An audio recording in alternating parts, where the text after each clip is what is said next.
आज जो हम टॉपिक लेने वाले हैं उसमें है मेनली लेंस मेकर्स फॉर्मूला। क्या है लेंस मेकर्स फॉर्मूला और इसमें मतलब क्या चीज निर्धारित की जाती है। लेंस में दो फोकस होते हैं, एक फर्स्ट प्रिंसिपल फोकस और एक सेकंड फोकस मेन फोकस होता है, उसकी कोऑर्डिनेट को ही फोकल लेंथ बोलते हैं। सेकंड फोकस क्या पोजीशन होती है? सेकंड फोकस होता है कि अगर इंफिनिटी पे ऑब्जेक्ट हो, मतलब पैरेलल रेज आए तो इमेज जहां बनेगी उसे क्या बोलते हैं हम? Second focus. फर्स्ट फोकस क्या होता है? अगर ऑब्जेक्ट वहां रख दो तो इमेज कहां बन जाएगी? इंफिनिटी पे। उस जगह को बोलते हैं फर्स्ट फोकस। आमतौर पे ये वाले जो लेंस है कॉन्वेक्स जो दिखते हैं, कॉन्वेक्स दिखते हैं दोनों साइड से, इधर से उधर से दोनों साइड से कॉन्वेक्स दिखते हैं। ये वाले जो लेंस होते हैं ये कन्वर्जिंग लेंस होते हैं। कब कन्वर्जिंग होते हैं ये भी सुनो। आमतौर पे ये ग्लास का बना होता है और सराउंडिंग एयर होती है। अगर एन लेंस ज्यादा है एन सराउंडिंग से तो ये जो शेप होती है कन्वर्जिंग होती है, मतलब ये रेज जो भी आएंगे उनको क्या करना चाहिए? कन्वर्ज करना चाहिए। और ये जो शेप होती है उनके शेप ये फिर वही मैं मान रहा हूं सराउंडिंग से ज्यादा रिफ्रैक्टिव इंडेक्स है लेंस का, सराउंडिंग से ज्यादा रिफ्रैक्टिव इंडेक्स है लेंस का। तो आमतौर पे ये जो शेप है ये कैसी होगी आपकी? डाइवर्जिंग वाला। अगर ये कंडीशन है तो ये डाइवर्जिंग लेंस होता है। अब कन्वर्जिंग और डाइवर्जिंग में केवल फोकस की लोकेशन का फर्क है। कन्वर्जिंग लेंस का ये मतलब है कि अगर इंफिनिटी से रेज आई, अगर इंफिनिटी से रेज आई तो वो कन्वर्ज करवा रहे हैं, तो मतलब सेकंड फोकस इधर है, फोकल लेंथ पॉजिटिव, इसको ओरिजिन बोल देते हैं, तो focal length positive. Second focus का कोऑर्डिनेट ही फोकल लेंथ होती है, सेकंड फोकस का कोऑर्डिनेट ही फोकल लेंथ होती है। तो जितने भी कन्वर्जिंग लेंस होंगे उनकी फोकल लेंथ पॉजिटिव होती है, याद रखोगे। फोकल लेंथ का मतलब है कि अगर पैरेलल रेज आए तो वो कहां इमेज बना रही होंगी, वही पॉइंट फोकस होता है। तो कन्वर्जिंग लेंस की कंडीशन ये है कि फोकल लेंथ क्या हो? पॉजिटिव। डाइवर्जिंग लेंस अगर आप पैरेलल रे लाते हो तो ये डाइवर्स करवाएगा, फैलाएगा इनको यूं, तो आप इसको पीछे बढ़ा दो तो फोकस सेकंड फोकस यहाँ है तो फोकल लेंथ पॉजिटिव है कि नेगेटिव? नेगेटिव। तो आपको कभी भी चेक करना हो कि ये लेंस कन्वर्जिंग है या डाइवर्जिंग, तो ये कंडीशन से आप डायरेक्ट बता सकते हो कि अगर रिफ्रैक्टिव इंडेक्स ऑफ लेंस ज्यादा है सराउंडिंग से और अगर ये कॉन्वेक्स शेप है तो ये कैसा लेंस होगा? कन्वर्जिंग, और ये डाइवर्जिंग। लेकिन अगर उल्टा हुआ, बाई चांस ऐसा हो जाए एन लेंस कम हो एन सराउंडिंग और भी ज्यादा डेंसर हो, तो ये शेप डाइवर्जिंग बन जाती है और ये वाली शेप कन्वर्जिंग। ये सारी बातें हमें लेंस मेकर्स फॉर्मूला से समझ आएंगी। लेकिन जो डेफिनेशन है कन्वर्जिंग और डाइवर्जिंग की वो यही है कि अगर फोकल लेंथ किसी भी लेंस की पॉजिटिव है तो वो कन्वर्जिंग है और फोकल लेंथ नेगेटिव है तो वो डाइवर्जिंग है। ठीक है, फोकल लेंथ पॉजिटिव मतलब कन्वर्जिंग, फोकल लेंथ नेगेटिव मतलब डाइवर्जिंग। क्लियर है ये चीज? ठीक है, देखो ये याद भी होनी चाहिए, समझ में आनी चाहिए भाई। फोकल लेंथ का मतलब है कि अगर पैरेलल रेज आए तो वो कहां मिले, कन्वर्जिंग है तो वो आगे ही कन्वर्ज करा देगा, और डाइवर्जिंग है तो वो फैला देगा, तो इमेज कहां बनी? पीछे। तो डाइवर्जिंग लेंसेज की फोकल लेंथ नेगेटिव है और कन्वर्जिंग की पॉजिटिव। तो अब हम लेंस मेकर फॉर्मूला की तरफ चलेंगे। भाई ये फोकल लेंथ निकलती कैसे है, पहले उस चीज पे हम आए।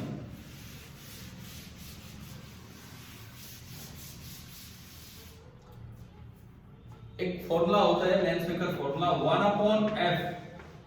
f is the focal length of the lens या फिर पोजीशन ऑफ सेकंड फोकस, ठीक है, बराबर n lens upon n surrounding -1, n lens upon n surrounding -1 into 1/r1 -1/r2। अब ये फॉर्मूला लाएंगे, लेकिन पहले इनको समझे कि ये कैसे यूज होता है, पहले वो भी ज्यादा इंपॉर्टेंट चीज है। r1 is the x coordinate या position of centre of curvature of first surface and r2 is the position of centre of curvature of second surface. और आपको ये विद साइन रखने होते हैं, आपको ये विद साइन रखने होते हैं। एक बार देखिए कैसे, जैसे मान लो सपोज ये वाला मैंने लेंस लिया, इसको बोल देते हैं बाई कॉन्वेक्स या खाली कॉन्वेक्स बोल दो। इधर से देखते हैं तो ये कॉन्वेक्स शेप है, फिर मैं इधर आके देखता हूं तो भी ये कैसी शेप है, कॉन्वेक्स। अगर यूं दिखे मुझे तो कॉनकेव होती है और यूं दिखे तो कॉन्वेक्स, तो ये बाई कॉन्वेक्स लेंस है, ठीक है। अब यहां से रेज लागी, अगर आपको फोकस ही लोकेट करना है, अगर सिंपली आपको फोकस ही लोकेट करना है तो आप रेज कैसे लाएंगे, पैरेलल। अब देखो इस फॉर्मूले से भी दिखाता हूं कि क्यों ये कन्वर्जिंग है। एन लेंस बाहर मान लो एयर है, एयर का तो रिफ्रैक्टिव इंडेक्स हम कितना मानते हैं, 1। बाहर अगर एयर है तो एयर का रिफ्रैक्टिव इंडेक्स तो हम 1 ही मानते हैं, ठीक है। तो ठीक है, अब ये पहली सरफेस, ये इसका कर्वेचर है, तो इसका सेंटर आगे होगा या पीछे होगा, आगे होगा। ये पहले का सेंटर है C1 और उसका जो रेडियस है R1, तो ये कोऑर्डिनेट क्या होगा, R1 0, ठीक है। दूसरी जो सरफेस है उसका सेंटर कहां होगा, पीछे होगा, और उसका कोऑर्डिनेट बोलना है R2। R2 नेगेटिव है कि पॉजिटिव, नेगेटिव। आप -R2 मत लिखना coordinate, R2 is minus P, इसको बोल दो C2, minus P C2 and R1 is plus P C1। क्या ये समझ आया कैसे लिखे हम? कल वाले उसमें भी तो U की वैल्यू माइनस P और इस तरह लिखते थे। यानी कि अगर आपको ये डिस्टेंस लिखनी होती है R2 ही, डिस्टेंस कितनी होगी, माइनस R2, क्योंकि R2 तो नेगेटिव है, समझ गए हो? क्या ये समझ आ रहा है यहाँ तक? R1 R2 कैसे देखते हैं? अब देखो, अब एक बार इस शेप में आप देखिए, 1/R1 पॉजिटिव है कि नेगेटिव, पॉजिटिव, और 1/R2 और नेगेटिव के बाहर एक और माइनस है तो पॉजिटिव, तो ये पूरा तो पॉजिटिव हो गया, क्लियर? ये पूरा आपका पॉजिटिव हो गया। उसके बाद इधर आओ, आमतौर पे जो हम देखते हैं ये ग्लास और बाहर एयर है, तो NL/NS एक से बड़ा है कि एक से छोटा है, एक से बड़ा, क्योंकि ऊपर ज्यादा बड़ी चीज है, नीचे छोटी चीज है। एक से बड़ी चीज में से एक घटाओगे तो पॉजिटिव है कि नेगेटिव? ये तो शेप के कारण पॉजिटिव, और ये सराउंडिंग और इसके रिफ्रैक्टिव इंडेक्स के कारण पॉजिटिव, और पॉजिटिव इनटू पॉजिटिव पॉजिटिव, तो 1/f पॉजिटिव, तो f भी क्या होगा, पॉजिटिव होगा। और फोकल लेंथ पॉजिटिव का मतलब कौन सा लेंस है, कन्वर्जिंग, कि भाई इसका फोकस आगे है तो ये आपका कन्वर्जिंग लेंस होगा, ठीक है। इसी में अगर बाई चांस आप ऐसा कर देते कि जैसे बाहर वाटर है और ये एयर है, एयर बबल टाइप, बाहर वाटर है और ये एयर है, एयर बबल की शेप कुछ ऐसी होती है, ठीक है, स्फेरिकल मान लो, चाहिए ऑलमोस्ट ऐसी मान लो, तो बाहर वाटर होता और अंदर एयर होता, तो शेप यही है। शेप यही होने का मतलब ये चीज तो क्या है, पॉजिटिव, ये तो पॉजिटिव है 1/R1 माइनस 1/R2। लेकिन अगर अंदर एयर है और बाहर वाटर है तो NL कम हो जाएगा और NS ज्यादा, समझ गए हो ना? तो ये less than 1 minus 1, negative into positive, negative, यानी कि F नेगेटिव, तो कैसा लेंस बन गया, डाइवर्जिंग। सीधा ये सवाल आ जाता है कि एक स्फेरिकल एयर बबल है इन वाटर, किस तरह के लेंस की तरह वो काम करेगा, ये आपको बताना है। डाइवर्जिंग की कन्वर्जिंग, डाइवर्जिंग, समझ आया ये? ठीक है, ये इसका रोल है। अच्छा, एक बार इसी पे ऐसा भी सवाल बना के देते हैं, हो सकता है एनसीईआरटी में हो, मे भी सोल्ड एग्जांपल मुझे याद नहीं है अभी। देखिए आप एक ऐसा भी सवाल बना के देते हैं कि भाई ये कोई भी लेंस है, कोई लेंस आपको दिया गया है और बोला एक मैजिशियन आया और उसने लेंस को लिक्विड में डाल के दिखाया और लेंस गायब हो गया, है क्या ऐसा सवाल? है ना शायद। तो ये क्या कॉन्सेप्ट होता है, मैजिशियन आया और उसने लेंस को लिक्विड में डाला और लेंस दिख ही नहीं रहा, लेंस गायब ही हो गया। ऐसा कैसे हो जाता है, ऐसा कब हो जाता है? पहली बात, ऐसा कैसे होता है, कब होता है, वो समझते हैं। कोई लेंस ना दिखे इसका मतलब ये है कि उस पे आने वाली कोई भी रे ना तो कन्वर्ज हो रही है और ना ही डाइवर्ज, उस पे आई रे और सीधी निकल गई। अगर ये रे बिल्कुल सीधी निकल जाती, अगर ये रे बिल्कुल ही सीधी निकल जाए सारी की सारी रे, तो ये लेंस कैसा होगा, मतलब गायब हो जाएगा। क्लियर है? अब देखो ये रे सीधी आई, अगर आगे मिलती तो फोकल लेंथ पॉजिटिव होती, पीछे मिलती तो फोकल लेंथ नेगेटिव, और सीधी निकलती तो फोकस ही इंफिनिटी पे है, समझ गए हो। तो अगर आपको लेंस किसी लिक्विड में गायब करना है तो उसकी फोकल लेंथ कितनी होगी, इंफिनिटी। फोकल लेंथ अगर इंफिनिटी है, पहली बात ये समझ आया क्या, अगर लेंस को किसी मीडियम में गायब करना है तो इसका मतलब उस पे आने वाली रेज ना तो कन्वर्ज हो रही है और ना ही डाइवर्ज, तो उसकी फोकल लेंथ कितनी है, इनफाइनाइट। अगर फोकल लेंथ इनफाइनाइट है तो 1/f कितना होगा, 0। अब ये तो 0 हो नहीं सकता, मान लो इस तरह का लेंस है, ये तो 0 पॉसिबल ही नहीं है, क्यों, R1 तो पॉजिटिव है और R2 क्या है, नेगेटिव। अगर इस शेप का लेंस है, R1 पॉजिटिव R2 नेगेटिव, और माइनस माइनस तो क्या हो गया, प्लस हो गया, तो ये तो इम्पॉसिबल, ये तो 0 होगा ही नहीं जब तक शेप ये है। इसका मतलब किसको 0 होना पड़ेगा, इसको 0 होना पड़ेगा, यानी कि NL/NS को कितना होना पड़ेगा, 1, यानी कि refractive index of lens is exactly equal to refractive index of surrounding. अक्सर ग्लास लेंस को आप ग्लिसरीन में रखते हो तो लगभग ऐसा ही हो जाता है, उनके refractive index almost same. Lens maker formula बिना डेराइव किए ही हमने पहले उसके यूज देखे कि भाई कोई लेंस कैसा रोल प्ले कर रहा है, कन्वर्जिंग, डाइवर्जिंग या सीधा गायब हो रहा है प्लेन शीट, तो उस तरह से हमें समझ आ जाए। सिमिलरली अगर मैं एक बार शेप चेंज करूं, दूसरी शेप लूं, यहां पे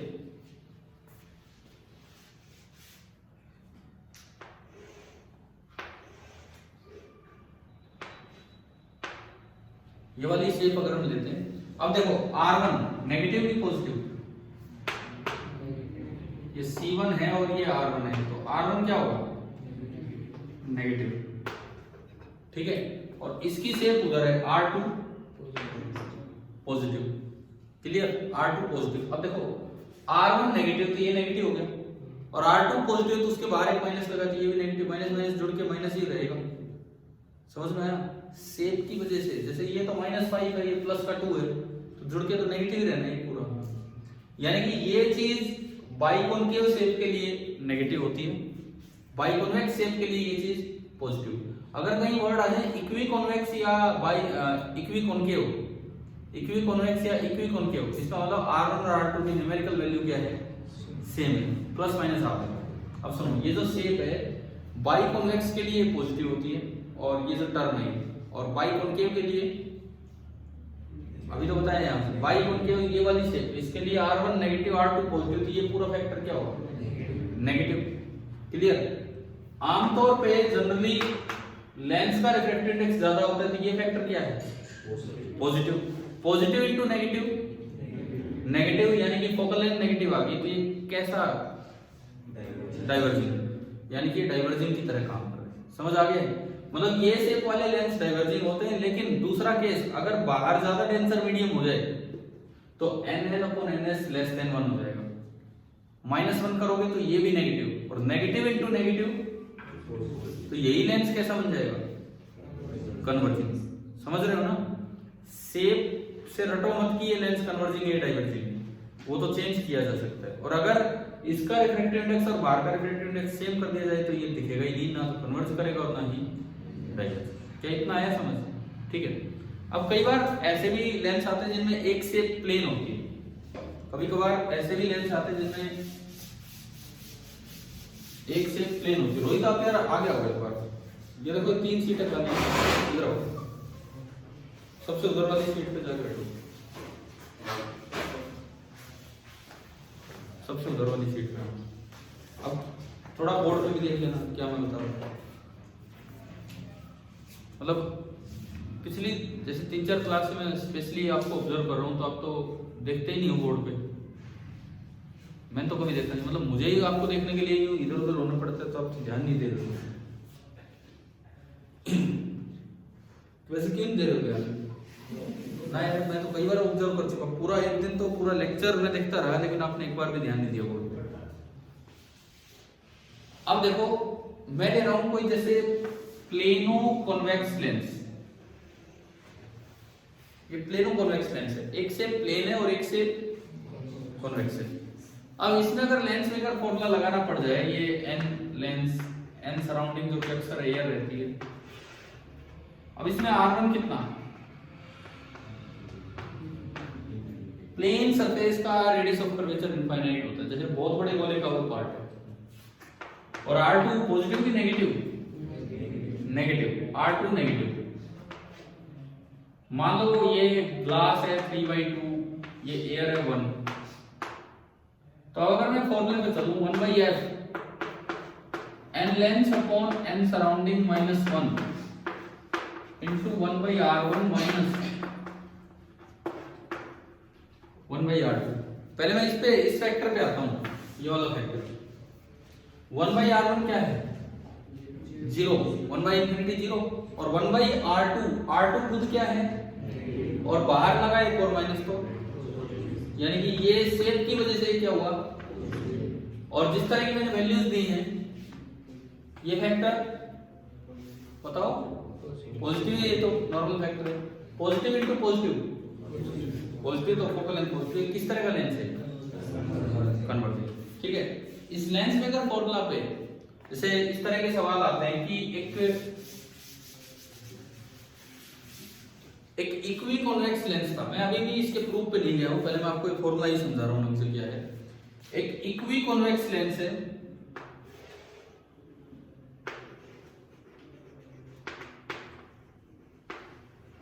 और उसको ना दो पार्ट्स में कट कर दिया गया,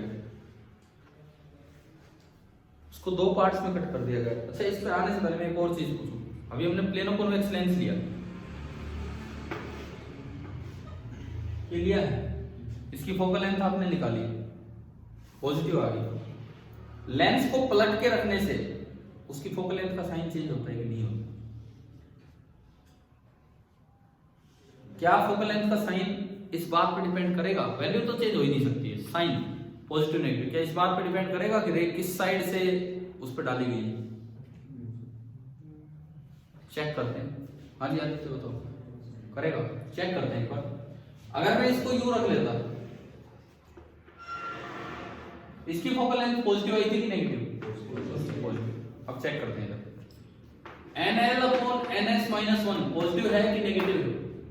पॉजिटिव, तो वही 3/2 है। अब इस पे आप आओ 1/r1 माइनस 1/r1, अब ये बन गया r1, बताओ पॉजिटिव है कि नेगेटिव? r1 पॉजिटिव और r2 इनफाइनाइट, तो 1/r2 0 और 1/r1 पॉजिटिव और ये भी पॉजिटिव, क्या क्या चेंज हुआ? ये याद रखें बिल्कुल, अक्सर बच्चे इसमें भी कंफ्यूज हो जाते हैं कि एक लेंस को इधर से पलट के यू रखने से उसकी फोकल लेंथ पे 1% फर्क नहीं पड़ता, ना तो मैग्नीट्यूड पे और ना ही डायरेक्शन। याद हो जाएगी ये बात, है ना।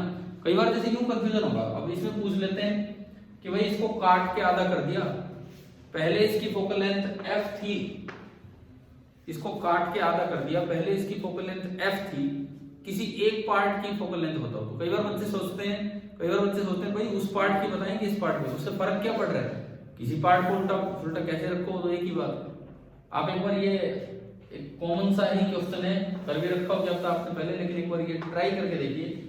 इक्वी कॉन्वेक्स लेंस है, उसकी फोकल लेंथ f है, उसको यूं दो पार्ट्स में डिवाइड कर दिया, किसी एक पार्ट की फोकल लेंथ कितनी होगी? मैं आपको ऑप्शंस दे रहा हूं, f ही होगी, f/2 होगी, 2f होगी या नन ऑफ दीज, इनमें से कोई नहीं।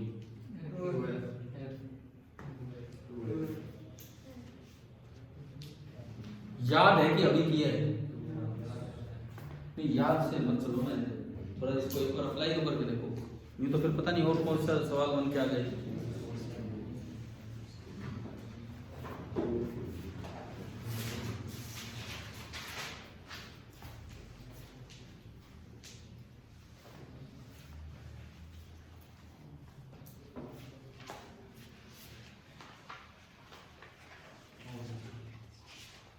देखिए, मान लो दोनों साइड का रेडियस मैग्नीट्यूड वाइज r है,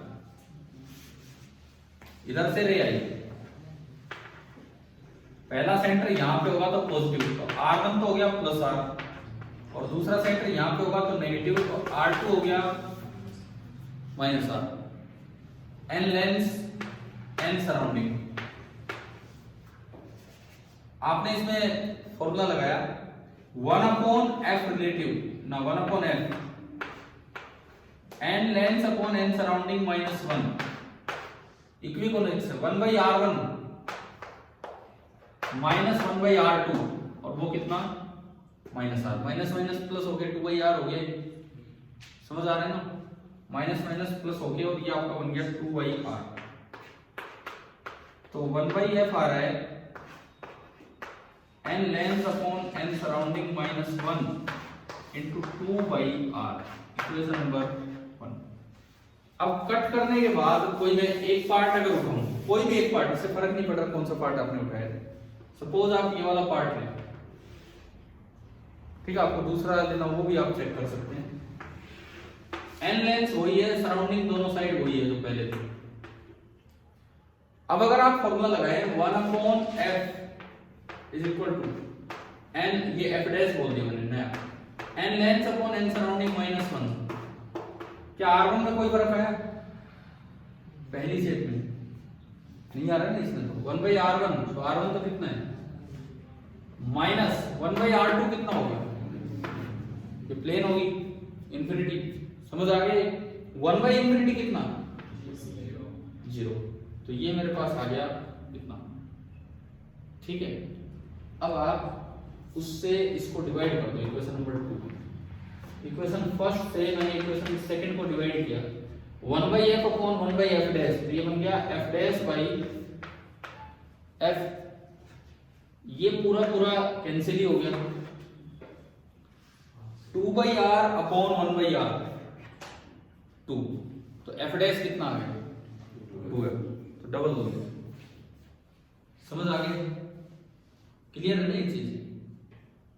और अगर मान लो आप दूसरा पार्ट लेते तब भी वही आता है इसका, उससे तो कोई फर्क नहीं पड़ेगा। चलो आगे बढ़ो, मान लो इसको यूं ना काट के यूं काटा गया होता तो, यूं काटा गया होता तो चलिए f डैश दोनों क्या x के लिए f डैश फोकल लेंथ, हाँ, तो फिर तो ट्वाइस ऑफ फोकल लेंथ तो फिर यूनिट x लेंथ आता है, तो फिर उसमें क्या नुकसान है? टोटल टोटल क्या फोकल लेंथ, टोटल क्या होता है? ये टोटल ही तो है, ये टोटल किसकी बोल रहे हो आप? मान लो आपसे यूं पूछा गया है, फिर मैथ्स का डिस्कशन चल पड़ा है, तो इसमें क्या डाउट है बताओ, ये इसमें कुछ अपने निकाला है, बताओ तो। ये बताया था कि 1/f is equal to 1/f1 plus 1/f। अरे यार वो तो तब जब 2 2 3 3 के कॉम्बिनेशन हो, मैं तो कॉम्बिनेशन पे गया ही नहीं हूं, मैंने क्या कहा है, इसको कट करके कोई एक पार्ट उठाया, उसकी फोकल लेंथ बताओ तो।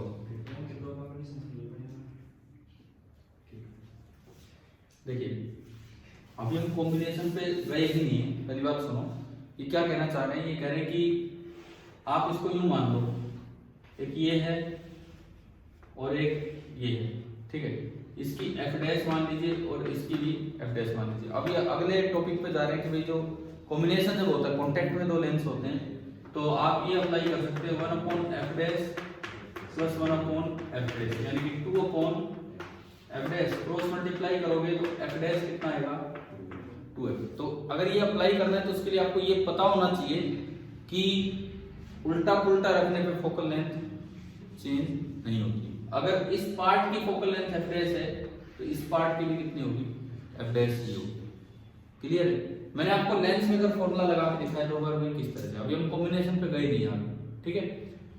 अब आप ये बताओ अगर इसको यूं काटा जाए फिर एक पार्ट की फोकल लेंथ पूछी जाए तो क्या होगा? सेम होगा, क्यों? क्योंकि वो इक्विवेलेंट है, जैसे आपने नीचे वाले पार्ट को ढक दिए और कुछ फर्क ही नहीं पड़ना है, ठीक है। अब देखो ये तो आपको वैसे भी आपने पढ़ रखा है पीछे कि फोकल लेंथ के कॉम्बिनेशन का फॉर्मूला होता है 1/f is equal to 1/f1 plus 1/f2, ये आपका फॉर्मूला होता है। अब मैं इसी का यूज करवाता हूं, क्योंकि आपने फॉर्मूला बीच में यूज कर लिया तो मैं उसी पे जा रहा हूं आगे, ठीक है। अभी हमारा लेंस मेकर फॉर्मूले का प्रूफ भी नहीं हुआ, आएंगे हम उस चीज पे। मान लीजिए ये एक इक्वी कॉन्वेक्स लेंस है, उसकी फोकल लेंथ कितनी है f, लेकिन इसको यूं काट दिया गया, यूं काट के, और इसके दो पार्ट्स जो बने, इसके जो दो पार्ट्स बने उनको यूं रख दिया गया,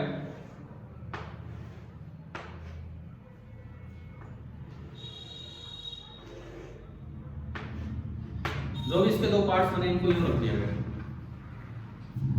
ठीक है। ये सिंपली आपने ये काट के बस वो वाला पार्ट ऊपर उठा के रख दिया। तो मैं इसके सामने बना के दिखाता हूं। इनको कट करने के बाद ये आपने यूं रख दिए और जो सेकंड पार्ट आया उसको भी यूं। अब आपको बता दी इस कॉम्बिनेशन की फोकल लेंथ, कॉम्बिनेशन की।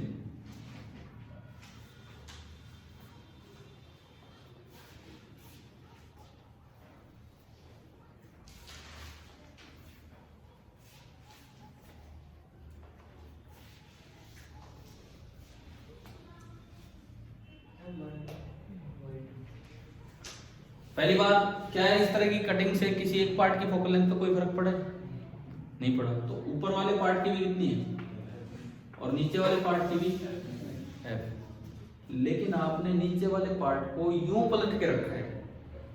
मैंने कहा था यूं पलटने से तो कोई फर्क नहीं पड़ता, आपने इसको उल्टा करके रख दिया। मतलब ये पार्ट आपने कहां कर दिया, यूं पलट के भी नहीं रखा, ये पार्ट आपने कहां बना दिया, इसका साइड में। अब देखो एक बात सुनो, इस पार्ट की फोकल लेंथ f क्यों है, कट होने के बाद भी f क्यों है? क्योंकि अगर आप इस शेप को आगे बढ़ाते हैं तो ये क्या है, वही बन रहा है कि नहीं पूरा बन रहा है। तो दिस इज इक्विवेलेंट टू जैसे आपने नीचे कोई कपड़ा ढक दिया हो, ब्लैक पेंट कर दिया हो, उससे कभी फोकल लेंथ पे चेंज नहीं आता। लेकिन अगर आप इसको नीचे बढ़ाते हो तो आप बताओ ये कुछ दूसरी शेप नहीं जा रही कि बीच में से पतला हो रहा है लेंस और साइडों में से मोटा हो रहा है। ये कॉनकेव शेप जाती है कि कॉन्वेक्स? कॉनकेव, ठीक है। मतलब ये तो जिस तरह आपने रखा ये अभी भी कैसा रहा, कॉन्वेक्स, और ये रखने के बाद किस तरह बिहेव करने लग जाएगा, कॉनकेव। तो इसकी फोकल लेंथ f नहीं बल्कि कितनी काउंट होगी, -। और अब आप फॉर्मूला लगाएंगे 1/f इक्विवेलेंट, कॉन्टेक्ट वाला फॉर्मूला 1/f1 + 1/f2 0, यानी कि f equivalent tends to infinity. समझ आ रहा है? मतलब ये यूं कट करने से फर्क पड़ता है कि नहीं, वो आपको देखना है कि वो शेप बढ़ा के वैसी बन रही है कि नहीं। क्लियर हो रहा है ये पार्ट, ठीक है। अभी मैं चलता हूं लेंस मेकर फॉर्मूला के प्रूफ की तरफ, ठीक है। हमने लेंस मेकर फॉर्मूला पे काफी कुछ देखा है, अब इसके प्रूफ की तरफ हम चलते हैं। बढ़े ना आगे, ठीक है।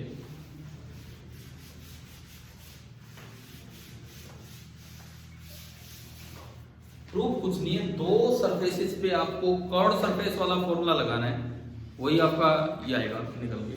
देखते हैं कैसे। सपोज आपने ये वाली शेप ले ली, कोई भी शेप लो भाई, उससे प्रूव हो जाएगा। बाई कॉन्वेक्स शेप ली और आज वैसे क्लास बहुत अच्छे तरीके से चल रही है, क्या कारण है? मतलब इतनी शांति प्रिय क्लास तो होती नहीं, बार बार बोलना पड़ता है कि भाई चुप हो जाओ, या नहीं बोलना पड़ता तो मैं सुनता रहता हूँ आपकी बातें, और कुछ नहीं। आज ऐसा इतना इतना इफेक्ट क्यों है? ये तो मतलब जेंडर बेसिस पे इतना डिस्क्रिमिनेशन मत कीजिए। हाँ चलो, जो भी कारण है, इससे लड़के लड़कियों में फर्क नहीं पड़ता।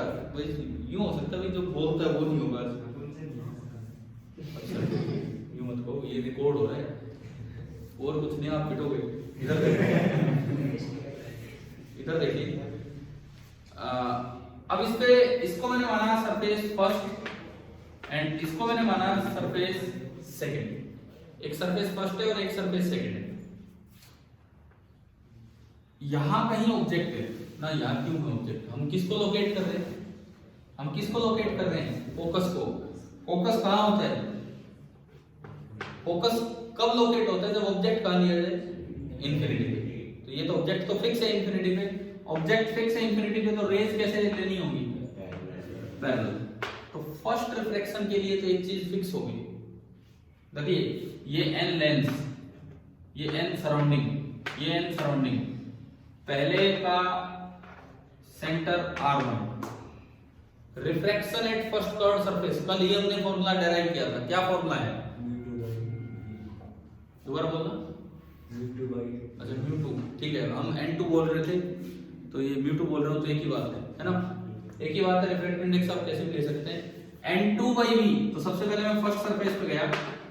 अब देखो पहली सरफेस ने रेज को थोड़ा बेंड किया होगा,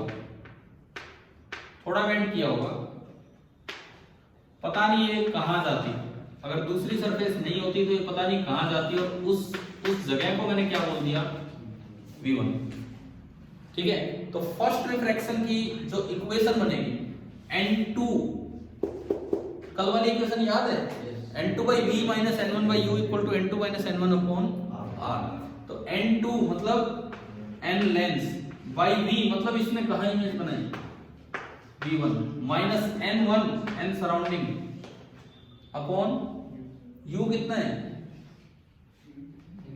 इंफिनिटी, ये पता नहीं कहां है object, is equal to n2 - n1 nl - ns upon r की जगह क्या है r, और ये तो हो गया 0। इक्वेशन नंबर 1 आ गई होगी समझ, आया ना समझ में। अब देखो सेकंड जो सरफेस है उस पे रिफ्रैक्शन देखते हैं भाई। फर्स्ट में कोई डाउट यार, छोटा सा प्रूफ है, एक्चुअली प्रूफ आ जाता है पेपर में, लेकिन छोटा सा प्रूफ है, कल जो प्रूफ किया उनसे भी छोटा है। तो सेकंड में क्या होगा, ये जब यहां आएगी तो फिर से कुछ रिफ्रैक्शन होगा, सेकंड सरफेस फिर से कुछ ना कुछ रिफ्रैक्शन करवाएगी, पता नहीं कहां बनी जाके इमेज, जहां भी बनेगी, और जहां इमेज बनेगी उसका कोऑर्डिनेट क्या होगा। अब यही भूल जाते क्या हम लोकेट कर रहे हैं, कि क्या हम लोकेट कर रहे हैं, फोकस। इन्फिनिटी से आने वाली रे जहां मिलेगी वही क्या है, फोकस है। तो अब आप सेकंड पे ये इक्वेशन लगवाओ, n2/v, इस बार n2 कितना है, n2 n सराउंडिंग, ठीक है ना, समझ रहे हो ना बाद वाला, n2/v n surrounding by v, v कितना है f, भाई पहचानो तो सी, मैं एक बार ऊपर लिख देता हूं, आप क्या बार बार लगा रहे हो, n2/v minus n1/u is equal to n2 minus n1 upon r। इतना सा काम आप कर रहे हो, ठीक है। तो n2 n surrounding by v, final v कितना है, minus n1 n lens by u। इस रिफ्लेक्शन के लिए ऑब्जेक्ट कहां है, ये है ऑब्जेक्ट v1। इंसिडेंट रे जहां मिलती है वो ऑब्जेक्ट है, रिफ्रैक्टेड रे जहां मिली वो इमेज है, इंसिडेंट रे जहां मिली वो ऑब्जेक्ट है, समझ रहे हो। तो इस रिफ्रैक्शन के लिए ऑब्जेक्ट ये है v1, n2/v - n1/u is equal to n2 n surrounding minus n lens upon r कितना, भाई ये दूसरी सरफेस है, दूसरी सरफेस के लिए कहीं कोऑर्डिनेट होगा जिसको हम क्या नाम देंगे, r2 से नेगेटिव से पॉजिटिव से क्या मतलब, तो डिवाइडेड बाई क्या आ गया r2, इक्वेशन नंबर 2। और मुझे v1 गायब करना है, तो दो ही तो बार की इक्वेशन लगानी, ढंग से डायग्राम बनाना है। अब मुझे v1 गायब करना है, तो मुझे शायद नजर आ रहा हो कि ऐड करते ही कट रहे हैं, अभी दिख रहा है सभी को। तो आपने फर्स्ट और सेकंड को ऐड किया, फर्स्ट और सेकंड को ऐड किया, ऐड करते ही ये कैंसिल, इधर ओनली एक ही चीज बची, n surrounding by f is equal to, इधर से इन दोनों में से मैंने n lens minus n surrounding को कॉमन लिया। अगर मैं n lens minus n surrounding common लेता हूं तो पहली टर्म में तो बचेगा 1/r1, और दूसरी टर्म में से एक माइनस लेना पड़ेगा तभी तो आएगा -1/r2। और अब मैं अगर इस n सराउंडिंग को इसके नीचे ले आऊं डिवाइड करने, और अलग अलग डिवाइड करूं तो ये बचेगा 1/f, अलग अलग डिवाइड किया तो n lens upon n surrounding minus n surrounding upon n surrounding 1। और शायद आपको नजर आ गया होगा कि ये आपका लेंस मेकर फॉर्मूला, ठीक है। आपके बोर्ड एग्जाम में कई बार या तो लेंस मेकर फॉर्मूला का प्रूफ आ जाता है या वो इसका प्रूफ आ जाता है इस तरह से। इसका यूज मैंने आपको बताया, लेकिन ये प्रूफ कैसे है, बहुत इंपॉर्टेंट है प्रूफ, क्योंकि कई बार बोर्ड में ऐसा हुआ है, ये फॉर्मूला ना तभी वैलिड है, कब को वैलिड है, सुनो, लेंस थिन हो, आपके लेवल पे थिन ही आते हैं, बोर्ड लेवल पे थिन ही आते हैं। दूसरी बात, रेज पैरेक्सियल हो, मार्जिनल रे हमें पढ़नी नहीं होती। लेकिन तीसरी चीज जरूरी नहीं है आपके पास हो, ये फॉर्मूला तभी वैलिड है जब दोनों साइड मीडियम क्या हो, सेम। बोर्ड एग्जाम में भी दोनों साइड मीडियम अलग आ जाता है और वो फोकस निकलवाना। तो आपके दिमाग में ना ये तरीका होना चाहिए, ये तरीका होना चाहिए भाई। अगर मीडियम अलग हो गया तो क्या करना होगा बताओ।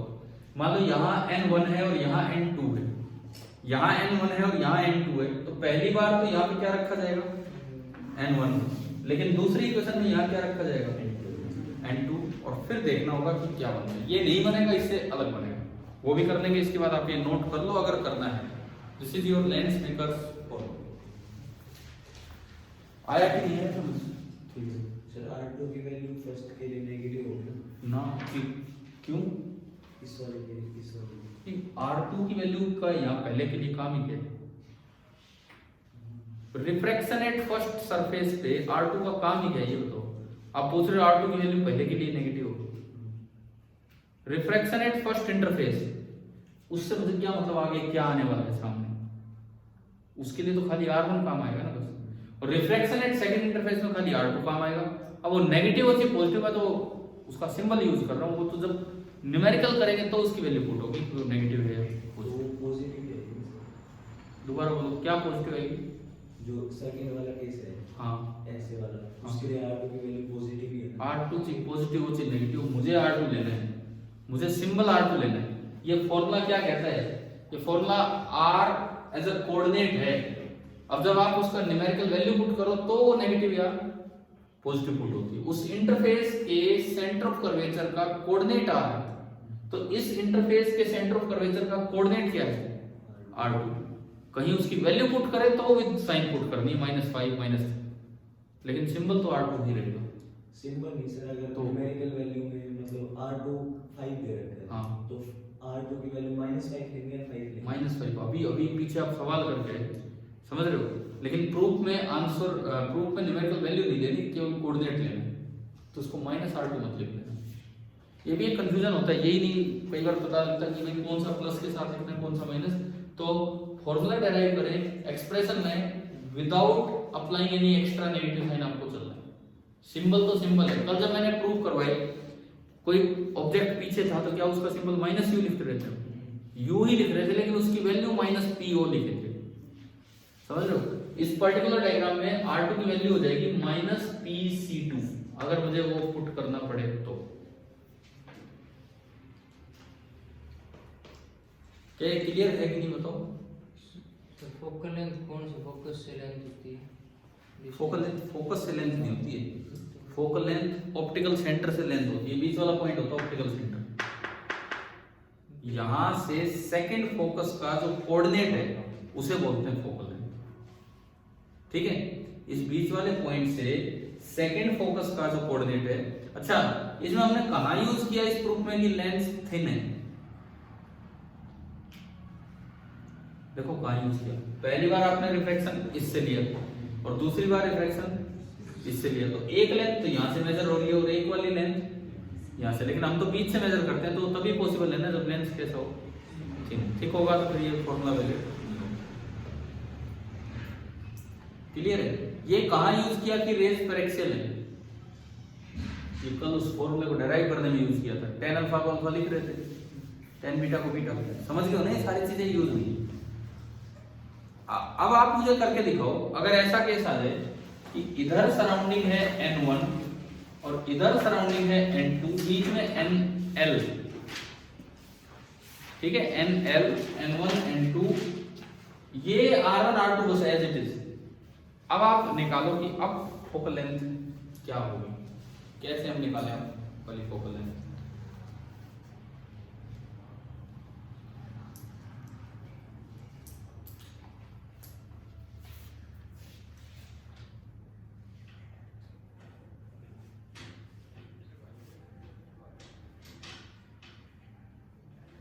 और पता है बहुत बड़ा हादसा हो गया सुबह 10:30 के बाद 10:40 के आसपास। कहाँ? उत्तराखंड। ये उत्तराखंड में होते हैं यार। 2013 में जब आप तो छोटे बच्चे होंगे, कौन सी क्लास में थे 2013?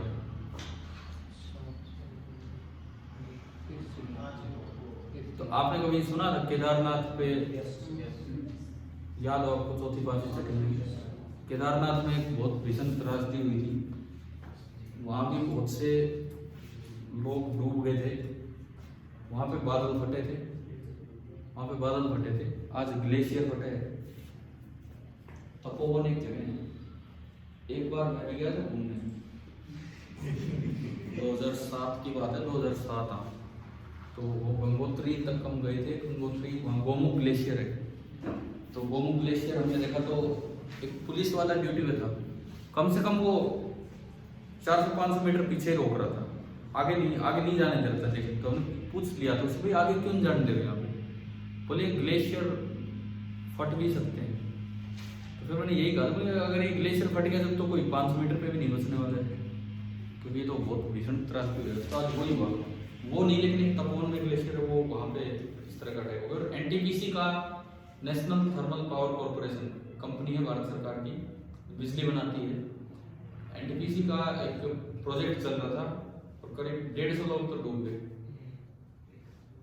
सरकारी आंकड़े नहीं, तो पता नहीं कितने डूबे होंगे और क्या हुआ होगा क्या नहीं।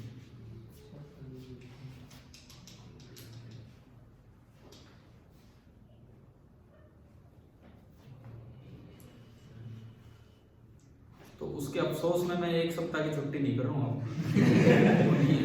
मुझे काम है, मैं तो वैसे कह रहा हूँ। आपकी अगली क्लास सीधी मंडे को होगी, अगले मंडे को, ठीक है? तब तक मैं अगर वैसे कोई वीडियो डालूं, आपका मन करे देख लेना, नहीं तो कोई बात नहीं। कुछ प्री रिकॉर्डेड वीडियोज हैं, मैं इसी सीक्वेंस में आगे बढ़ाऊंगा। लेकिन जब आपकी क्लास स्टार्ट होगी दोबारा यहीं से आगे देंगे। लेकिन बीच बीच में जस्ट आपका भाई मन करे, टाइम हो आपके पास आधा 1 घंटे देखने का, तो चाहो तो देख सकते हो। मैं आपके ग्रुप पे सीरियल वाइज डालता चलूंगा, नहीं फिर आगे बढ़ाएंगे। और टेस्ट का मैंने बताई दिया 21 के बाद 28 को जो संडे होगा, 28 वाला, उस दिन एनसीईआरटी पार्ट सेकंड का सेम होगा। चलो ये हो गया। क्या क्या चेंज है? सबसे पहली इक्वेशन, यहाँ n1 आएगा और यहाँ भी n1। सेकेंड इक्वेशन में यहाँ n2 आएगा और यहाँ भी n2। चेंज, बस चेंज देखो आप क्या है, समझ आया? आगे बढ़ो। दोनों को आपने ऐड किया, कट गया ये तो। यहां पे बचा क्या? n2, ठीक है? और ये कॉमन नहीं आ पा रहा ना, कॉमन नहीं आ रहा, सही नहीं आ रहा। अब अगर हम इसको संभालें तो ये बनता है, ऐड किया हमने n lens minus n1 upon r1 plus n2 minus n lens upon r1। ठीक है, कोई फॉर्मूले की तरह याद करने की जरूरत नहीं, r2, ठीक है? फॉर्मूले की तरह याद करने की जरूरत है नहीं, ठीक है? लेकिन अगर ये सवाल आए, क्योंकि फॉर्मूला बना के लगाओगे बोर्ड में तो पता नहीं नंबर भी नहीं देंगे, ऐसा कौन सा फॉर्मूला है। इसे मत रट लेना कि भाई इस तरह से याद करके जा रहे हैं, ठीक है? आपको ये 2 ही तो स्टेप करने हैं। वहां पे न्यूमेरिकल वैल्यूज के साथ आ सकते हैं, इधर एयर है उधर वाटर है, तो आपको ये चीज कैलकुलेट करनी आनी चाहिए। और यहां से अब अगर आप आगे बढ़ो तो 1/f n2 से मैंने अलग अलग डिवाइड किया, n lens upon n2 minus n1 upon n2 into 1/r1। ऐसे यहां पे हो जाएगा n2 n2 1 minus n lens upon n2 into 1/r2। इतना बड़ा फॉर्मूला कौन याद करेगा? समझ गए ना? तो आपको 2 स्टेप, उतना ही टाइम इन 2 स्टेप्स में लगता है। और बोर्ड एग्जाम के लिए भी ये इंपॉर्टेंट है, याद रखना। लेंस में अगर फॉर्मूले का प्रूफ तो आ ही सकता है, लेकिन उसके साथ जुड़ के एक पार्ट आ जाए, पूरा 3 से 5 नंबर का सवाल बन जाता है इस तरह से, उसके साथ जुड़ के एक पार्ट आ जाए। क्या क्लियर हो गया है ना? कैसे होगा? कर दोगे ये पार्ट? करके दिखाओ तो एक सवाल, अप्लाई करके दिखाना। न्यूमेरिकल मैं करवा रहा हूं आपसे। An equiconvex lens of ROC लिख लो, ROC radius of curvature 10 centimetre, of radius of 10 centimetre, N L बराबर 3/2 and length 3/2 is surrounded from the object side by air and other side by water, bracket में लिख देना n बराबर 4/3, other side by water, bracket में n बराबर 4/3। ठीक है, find the focal length of lens. आप लेंस की फोकल लेंथ निकालिए।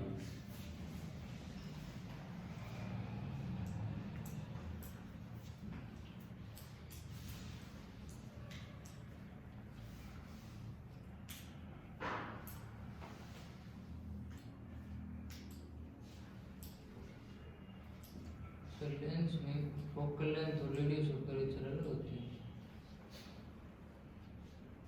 ये मतलब सवाल कैसा है ये बताओ, कहाँ से मोतियां बताओ। अभी आपने बताया कि यहाँ सेकंड फोकस था। फोकल लेंथ का मतलब क्या होता है? रेडियस ऑफ कर्वेचर एक ज्योमेट्रिकल चीज है।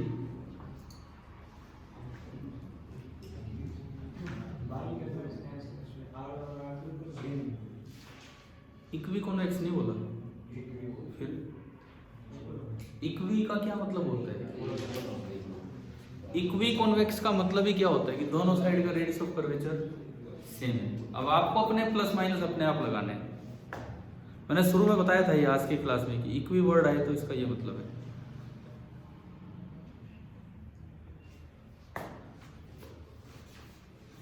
चलो मुझे आप ये बताओ, n1 कितना है? 1। ये n lens 3/2, n2 4/3, r1 plus का 10, r2 माइनस 10 सेंटीमीटर। बस अब ये डायरेक्ट मतलब है ना यार, कोई फॉर्मूला नहीं जो हम याद ही करके जाए। एक बार आप ये इक्वेशन बनाओ, पहली इक्वेशन बनाओ, 3/2 upon v1 minus 1 upon infinity, है ना, is equal to 3/2 minus 1 upon 10। ढंग से लिख लो, इक्वेशन समझ आ रही है ना क्या है? जो आपका सवाल चल रहा है उसके हिसाब से बोल रहा हूं।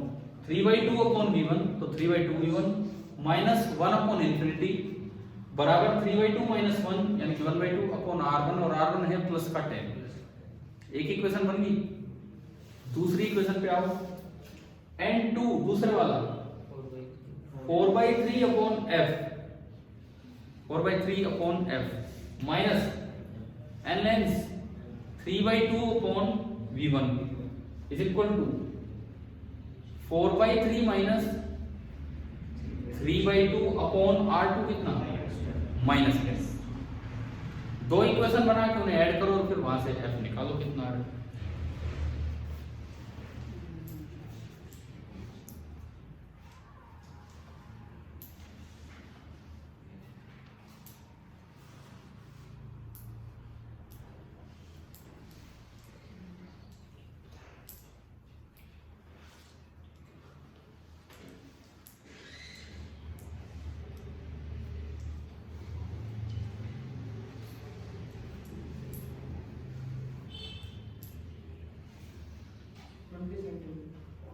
प्लस का और भी बच्चे बताओ, मेरे पास तो आंसर तो है नहीं, तो वैसे ले लो। अब ये कुछ और बता रहे हैं। 20 आ रहा है आपका भी और भी बच्चे कैलकुलेट कीजिए क्या आ रहा है।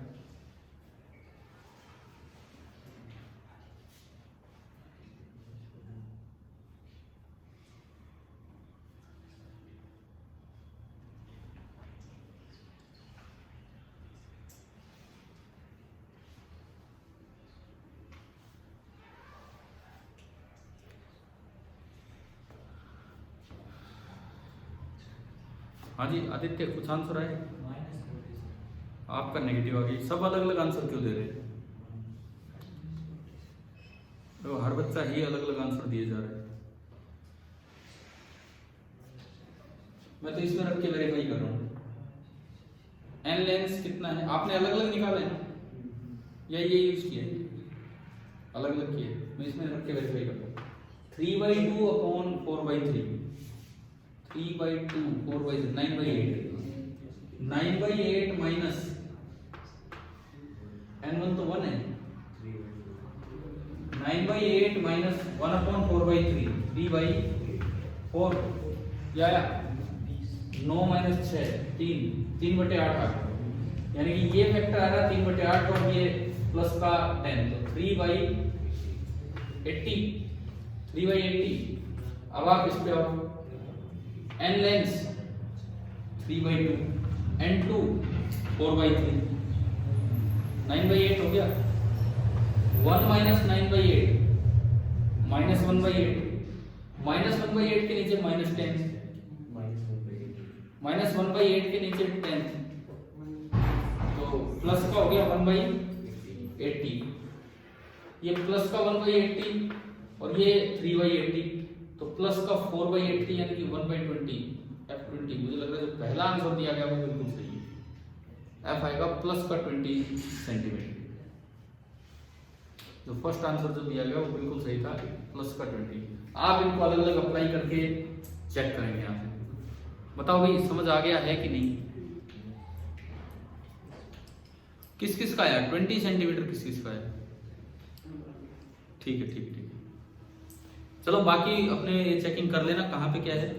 अब फाइनली आज हमने पढ़ा लेंस मेकर फॉर्मूला, एक आसान सा फॉर्मूला है लेंस फॉर्मूला, बहुत आसान, उसका प्रूफ भी है, 1/v minus 1/u equal to 1/f। ये हम आगे कंटिन्यू करेंगे ये चीजें। अब अगले मंडे टू संडे 7 दिन क्लास नहीं होंगी, नेक्स्ट मंडे को आपकी क्लास होगी। मैं जस्ट आपके लिए वैसे वीडियो लेक्चर डाल रहा हूँ, कोई अटेंड करता है ठीक है, नहीं करता है तो कोई बात नहीं, करने का समय हो तो जस्ट आपकी सीक्वेंस बनी रहे, देख लेना इसी की सीक्वेंस में प्री रिकॉर्डेड वीडियोज, ठीक है। नहीं तो हम आपको पढ़ाएंगे दोबारा, ये सारा काम तो हम उसमें कर ही रहे होंगे, ठीक है। और छुट्टी का कारण ये है कि मुझे कुछ काम है, मैंने अभी बोला था कि थोड़ी देर पहले वहाँ त्रासदी हुई है, उसमें नहीं, तो एक्चुअली वो हंसने वाली बातें नहीं है भाई, वहाँ 150 लोग तो मर चुके हैं और पता नहीं कितने जा रहे हैं, इस तरह का काम है। लेबर गई बहुत सारी, कि अब तक कुछ इंजीनियर भी गए हों, पता नहीं हो तो जैसा भी हुआ होगा। एक्चुअली ये चीज़ें हैं जो आगे बहुत कुछ आप देखते चलोगे, बड़े होगे तब, लेकिन कोई नहीं, अभी इस पर फोकस कीजिए, ठीक है।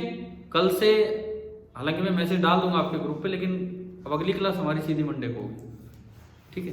Thank you.